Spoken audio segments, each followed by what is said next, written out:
Beautiful venue here, guys. I had been there before, like I mentioned, to see Penn State in the Citrus Bowl, but I never had the chance to get on the field at Camping World Stadium. It's really in great shape over there. I took a couple moments after the game, just take it all in. Walked out, looked at the field, looked up at the stands, and man, they really got that venue in good shape. It's really a shame that they don't have like a college football national championship or anything going on there, at least like the ACC title game. I think they could play there. It's a great venue, and they've had like a WrestleMania there. There's been some great events there, so really cool to take in all that history. Thank you to the Orlando Guardian staff, especially Andy Seeley, for the invite. We had a great time in Camping World Stadium. So we said back on Thursday that the week 1 version of this matchup featured a spread that odds makers were just light years off on, right? They put this number at 3.5 and ended up being a 17-point Houston win. Well, the odds makers can't figure this one out because they whiffed terribly on this total. This was 36.5, Zook. If you had over 36.5, you were 1 point away. Actually, you were a field goal away in the first half alone. So the Houston Roughnecks, they just continue to dominate the first half of games. And because I was up in the press box at Camping World Stadium, I did miss A.J. Smith belting out GTFO. I don't know if he said that on the broadcast, Zook. We hear that a lot from him. GTFO in his play calls. I did miss that. It's really a treat to hear AJ call these games. He's going to be in the NFL someday. I'll tell you when you lost any chance of covering, if you did go out on a limb and take Orlando +9, which I thought about, not going to lie. After Kerry Vincent fell over in the secondary and Paxton Lynch hit that 81-yard bomb, which ended up being the longest touchdown in XFL history in 2023 to Charleston Rambo. Remember, that pulled the game to 26-16, and they elected to go for 2, which is from the 5-yard line, of course. A penalty on Houston pulled that even closer. So now you have it from the 2. You have a chance to make this thing an 8-point game. This was a pivotal point for Orlando, who had scored 13 unanswered points. They kind of owned the second and third quarter. And as Zook said last week, we talked about Houston fell into that lull, and Orlando had a chance to capitalize. You call a quarterback draw with your backup. This is the problem with this team. Just can't get out of their own way. You know damn well your offensive line has been mismatched all season. You saw on film San Antonio was shut down 4 times from the goal line against Houston last week, and you run a QB draw right into the teeth of that interior line. It's just puzzling to me. I mean, Paxton Lynch made the play of the season for the Guardians offense there. You pull him out. This isn't Jordan Ta'amu and De'Aaron King, how they run it. Lynch needed to stay in there, and they needed to figure out a play for him to get the ball in his hands. They lost all the momentum they had in that single moment. And Houston, who, interestingly enough, had as many touchdown passes by a wide receiver in the first half as they had rushing attempts. That's got to be some sort of record. They went out the next drive. They fed Dejon Lee 4 times for 35 yards on 1 drive and a touchdown. They just went to the run game. They went up 16. That was it. That was all she wrote. Paxton Lynch, 10 of 12 in the first half, had a good start, only 8 of 18 in that second half. 13 penalties, Zook, and they gave up 4 sacks. Again, that brings their total to 11 sacks against Houston that they've given up, combined with week 1.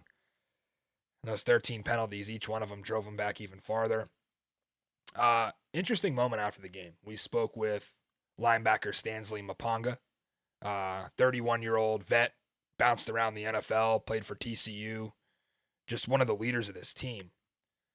And just raw emotion from him in the press conference. Unhappy with the officials. And this is the second straight week that we sit in on a press conference. And honestly, I kind of expected to hear, some things from Orlando based on how the vibes were on the sideline. But man, Stanley, he was in rough shape. He basically told us, and if you want to check out the whole thing, go ahead and hit up my Twitter, Matty Fresh TV. You can see the clip. He told us that he went over to the refs and told him he was getting hands to the face and getting grabbed and pushed around, and the refs just told him to quit bitching. I mean, he said it right there, and he went on about it a little bit, and then the next question came up. But check that out on my Twitter. Stanley Mapanga just not happy with the officiating. Just felt like he was being bullied and abused out there and never getting any calls.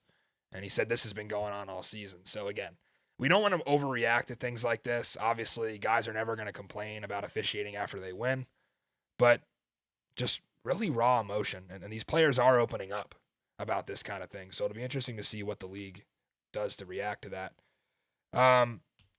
He really kind of described Orlando's 0-4 start in what I thought was perfect fashion. And he ended his statement by saying, there's only so much I can take. And I think a lot of people in that Guardians locker room echo that sentiment, including Terrell Buckley, who we asked, was he going to take over play calling duties? I was sitting in the press box. I saw a tweet from my guy, XFL Outsider. He said, hey, on the broadcast, they just said, they played a video with Terrell Buckley basically telling Robert Ford he was going to take over play calling duties going forward. So we asked him in the press conference afterwards, and he says, listen, there's a lot that we have to think about. So interesting stuff to come out of this press conference from T-Buck. I haven't heard anything yet on the status of Robert Ford. Again, really short time to do this. We saw Vegas do it last week, but yeah, big decisions to make. And it just goes, it goes back to your expectations leading into the season versus your reality now. And it's really not that much different. And that's crazy to me, right? Because who knew anything about this league or these teams? It's really, really hard. And to be honest, people underrated Houston, especially the odds makers. I think they were 5th or 6th on the board for championship. But Orlando, they were right about. And I'm not sure why, if it's just T-Buck being inexperienced or the roster just not being there. But a lot to work on in Orlando. But on the other side, Houston is 4-0. AJ Smith is as genius as ever. Like I said, just a treat to watch him. And Brandon Silvers, just out there putting on a clinic. He looks so sharp. They dialed up that Mike Leach play, and that was really sweet to see. We talked to Wade Phillips and Brandon Silvers after the game, and they said, swing your sword.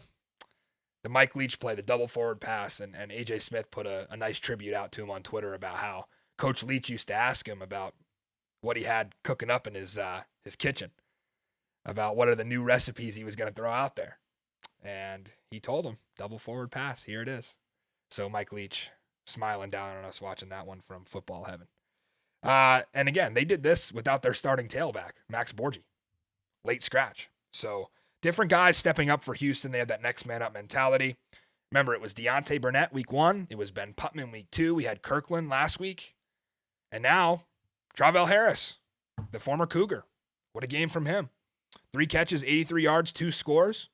Brandon Silvers, early MVP candidate, up to 10 touchdown passes on the year, only 3 picks. And that's the Houston Roughnecks at 4-0. They keep rolling. We're going to get into a little debate later on in our power poll, which we have for you, of course, every Monday. But Houston, 44-16 winners. They cover, again, 4-0 against the spread.